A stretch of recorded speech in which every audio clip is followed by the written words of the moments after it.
Hey guys, welcome back to the channel. Welcome to another video. We're talking about the big breaking news tonight that Chelsea and Raheem Sterling have come to an agreement on personal terms, and it looks like Sterling is on the verge of becoming Chelsea's first signing of the new Chelsea era. Of course, Todd Bowley coming in as the owner of the club and everything along them lines. A new era began at Chelsea. It seems that Raheem Sterling is going to be the first name through the door at Stamford Bridge in this new era. Chelsea and Sterling have reportedly agreed terms. A fee is still being discussed, but it seems that they are very, very close to an agreement of £45 million plus add-ons with Manchester City for the England winger. Big signing for Chelsea, a big marquee name for Chelsea to sign here. We talked about this previously. We said that this had all the makings of a big transfer for Chelsea and that the Blues are starting to wake up in this transfer window, and it now is the case. The move has materialized. It is seemingly done, dusted, completed as far as they're concerned. The only thing that's pending, of course, is full confirmation and, of course, a medical. All will come in good time, but it seems that Chelsea have finally landed their target, landed their man, and that Raheem Sterling will be a Chelsea player for the forthcoming future. We're going to be talking about this deal. We're going to be talking about Chelsea, Manchester City and Raheem Sterling and everything else in between. But before we go any further, I would like to remind you to please like the video and also subscribe if you're new. Both things are always and forever be greatly appreciated.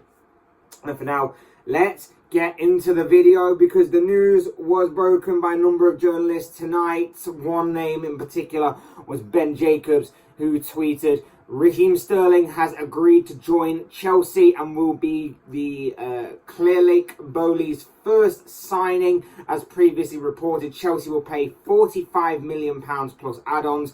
Club's finalising agreement, which has been verbally in place since Friday, in time for Sterling to fly to the US for pre-season. That was, of course, followed up by the likes of David Ornstein and Fabrizio Romano on this, basically reiterating what Ben Jacobs has just been talking about there.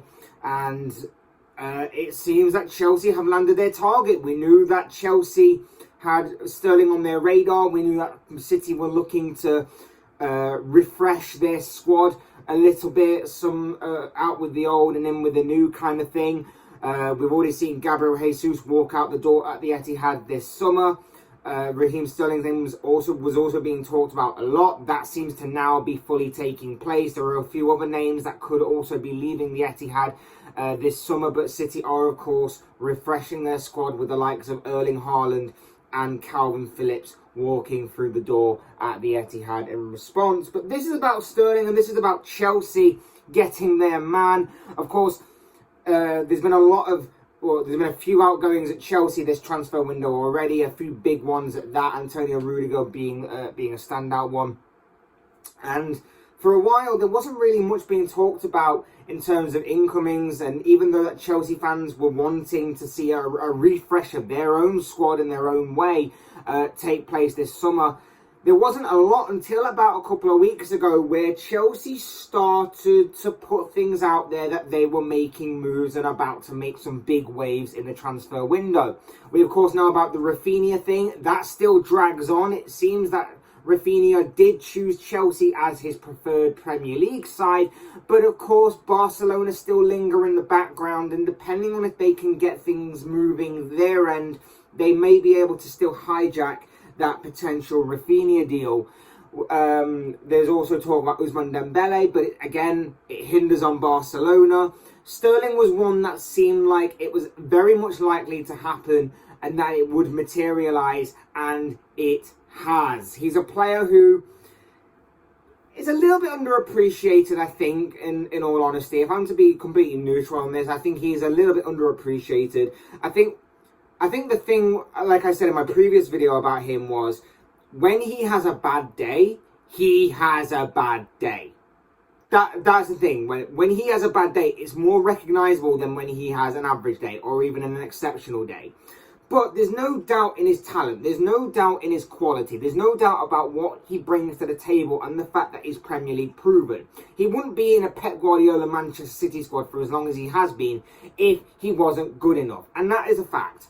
He is a player, plays on the left wing, versatile enough that he can play on the right wing. Has also played as false number 9 under Pep Guardiola a few times as well during his City career. And you need that versatility, and I will reiterate this once again, that I genuinely believe that if you are to make it at a top team, you need some sort of versatility to your game. You need something to adapt. And be able to adapt in games, in teams, in squads, across an entire season, to be able to make it at a top club. And Sterling, of course, has that in abundance, as well as having an abundance speed, pace, dribbling, decent technical ability that can be a little bit rough around the edges at times, but overall very good. His positioning, his movement has definitely improved over recent years. I think having Pep Guardiola as his manager and playing alongside better players during his time at City as he's progressed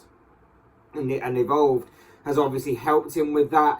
He's a very wise and a very experienced winger right now, shall we say. He knows the exact positions he needs to be in at given times, more so than not.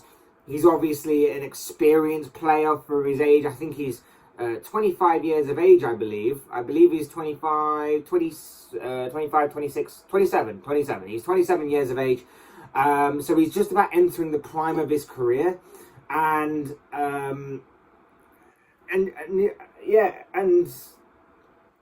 so it makes a lot of sense for Chelsea's point of view. Entering the prime of his career, Premier League proven, scores plenty of goals. He pretty much gets around about 20 goal contributions a season, goals and or assists.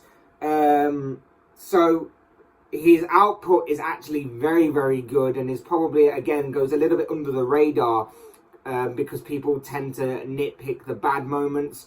And I will say that I've been guilty of that in the past. I'm still a little bit angry over the way that he left Liverpool and everything, but I can't deny his talent. And for the 45 million plus whatever add-ons is going to be talked about, for a player of his ability, for a player of his talent, for his quality, for his link-up play, for the way that obviously in a counter-attacking system it will work perfectly, for his versatility, for his adaptability, for his positioning, for his movement, for his experience, for the way that he's pretty much won everything, with the exception of Champions League, that there is to offer with Manchester City. This is an excellent move as far as I'm concerned for Chelsea. I think this is a great move for Chelsea. A great marquee signing to really hit off the new era at the club. A marquee signing that will boost obviously the England side of things. Obviously, an England international, key part of the England setup, you'd imagine. And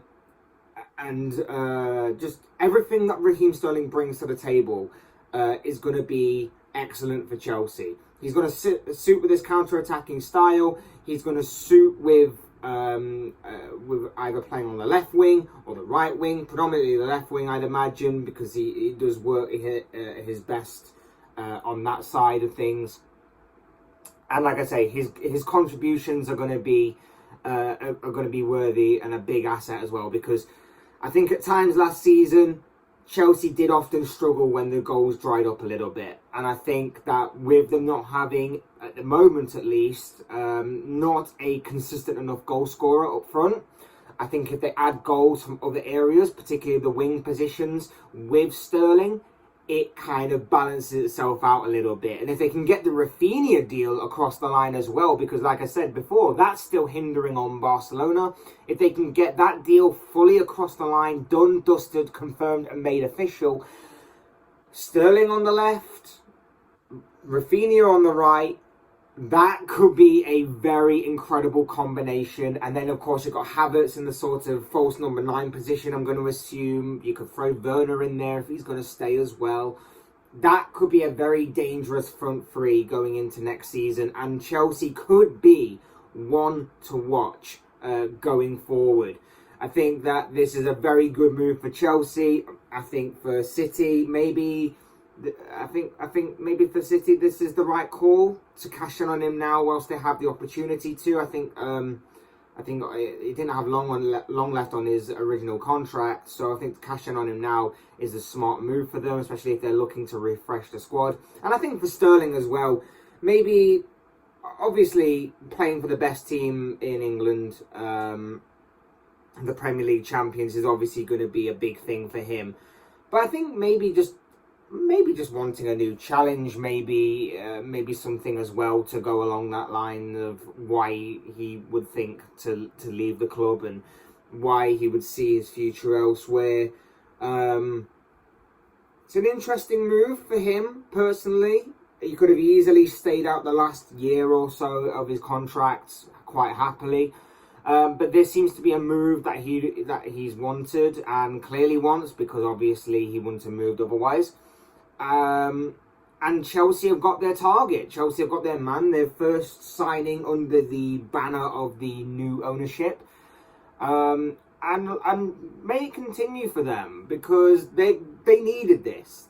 They needed obviously a revamp of the squad a little bit. I think they needed to freshen it up in key areas, and I think the wing positions are definitely two of those areas that need refreshing. I think they still need to focus more now so on the defensive side of things, and a midfielder maybe. I think maybe with the return of Conor Gallagher, it may not be as a massive deal right now. I think that maybe bigger areas to address, such as the centre-back position, such as maybe a striker. But like I said, this is a big signing for them, a marquee signing for them, a Premier League proven talent in Raheem Sterling. Offers a lot, brings a lot to the team, brings a lot to the table. And I think that this is a very good way for them to kick off the new era, to get fans on side, a big signing, big money signing, Premier League proven, like I say. I think that this ticks all the boxes of a quality signing for the present. And of course, like I say, just as he's entering his prime, for the future as well. Now Chelsea just obviously need to follow up on this. They need to get other deals across the line and sorted, and Chelsea could have one hell of a team going into next season. But of course, these are just the thoughts, comments, opinions, predictions, whatever you want to call it, of this guy. I want to know what you guys think. What do you make of the big breaking news tonight that Chelsea have agreed personal terms with Raheem Sterling and are seemingly very close to agreeing a £45 million move from Manchester City to London, to the Blues, to Chelsea, very, very soon. And that's, basically, it's only a matter of time, it seems, before Raheem Sterling is unveiled as a Chelsea player. I'd love to know your guys' thoughts, comments, opinions, predictions, feelings, whatever you want to call it on this particular subject, down below in the comment section, because I'm sure it'll make for interesting reading. Otherwise, hit the like button on the way out if you enjoy the video. Subscribe if you're new and want to see more content like this. Both things are always and forever be greatly appreciated. And as always, thank you all so much for watching and listening. I've been Fletch. This has been another Fletch Talks video, and I will see you all again soon in another video.